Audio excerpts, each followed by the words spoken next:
On retourne à Mihiry, au sud de Lyon, dans les locaux d'Art Project, une entreprise unique en France par son activité, un métier bien particulier que résume son fondateur, Patrick Ferragne. C'est la fabrication et la réalisation d'œuvres d'art. Donc ça peut toucher à tout, aussi bien au métal qu'au bois, qu'à l'aluminium, au verre, au plexiglas, à faire des animaux taxidermisés, un peu tout. On reçoit un plan ou une information d'un artiste et un tiers, le plus gros travail, à peu près un tiers du travail sur une œuvre en moyenne, c'est d'arriver à sentir et à comprendre ce que veut l'artiste. Et après, ça reste que de la technique. De la technique peut-être, du savoir-faire et de la rigueur sûrement. Alors ce que je peux faire, c'est t'envoyer un descriptif avec les détails à pas oublier.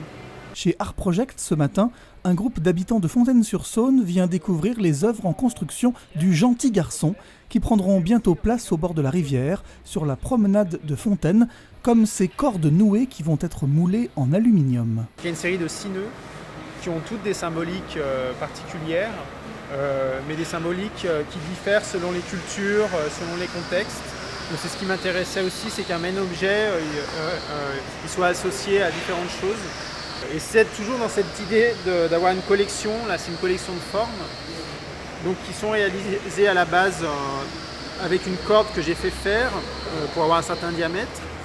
Ensuite ils vont être fondus aussi en aluminium comme les souches, comme l'arbre, donc avec le même procédé, qui permet, donc la fonte d'aluminium permet de garder vraiment tous les détails de la fibre et de créer des objets qui ont une dimension plastique et sculpturale. En fait, c'est des objets qui sont assez beaux, quoi. Ces nœuds géants, les cheminées miniatures et surtout les souches du Gentil Garçon ont passionné ces visiteurs d'un jour qui bientôt pourront découvrir ces œuvres d'art tout au long de la Saône, près de chez eux. Il n'y a pas beaucoup de groupes qui viennent là, mais ce groupe en l'occurrence, tout le monde avait l'air super intéressé. Ils découvraient quelque chose, je pense. Ça c'est bien. Si ça peut un peu plus les intéresser ou leur faire découvrir l'art contemporain, ce serait plutôt bien. L'amour de l'art contemporain, c'est bien ce qu'on ressent lorsqu'on visite les ateliers d'Art Project, à la rencontre des artisans au savoir-faire unique, au service des artistes du monde entier.